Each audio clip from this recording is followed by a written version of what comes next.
அதுக்கப்புறம் ஒரே விஷயம் தான், மொபைலே ஒண்ணு நீ இருக்கணும் இல்ல நான் இருக்கணும். வெட்டியே கொன்றுவேன். கட்டுனா என்னதான் கட்டுவேன்னு என் புருஷன் ஒத்த கால்ல நின்னாரு.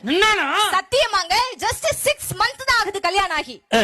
6 மாசத்துல இப்ப சொல்றாரு வெட்டுனா ஒன்னதான் வெட்டுவேன். ஓவரா பேசிக்கிட்டு தெரியுறியாமே. 6 மாசமா? யார் கல்யாணம் ஆகி 6 மாசம்? என் வீட்டுக்காரர் சொல்றாருங்க, பெருமாளுக்கு 2 பொண்டாட்டி, முருகனுக்கு 2 பொண்டாட்டி, சிவனுக்கு 2 பொண்டாட்டி, ஒன்னெல்லாம் விட்டா இன்னொரு சாய்ஸ் எனக்கு இருக்குன்னாரு. மேடையிலே இவ்வளவு அமைதியா பேசுறேனே, வீட்டுல எவ்வளவு அமைதியா பேசுறேன். தெரியுது. நான் சொன்னேன், பாஞ்சாலி தெரியுமா திரௌபதி, 5 புருஷன் எனக்கு இன்னும் 4 சாய்ஸ் இருக்குன்னு. அதோட வீட்டுல பேசாம தூங்கி இருப்பானே. கரெக்ட். பேசக்கூடாதுங்க.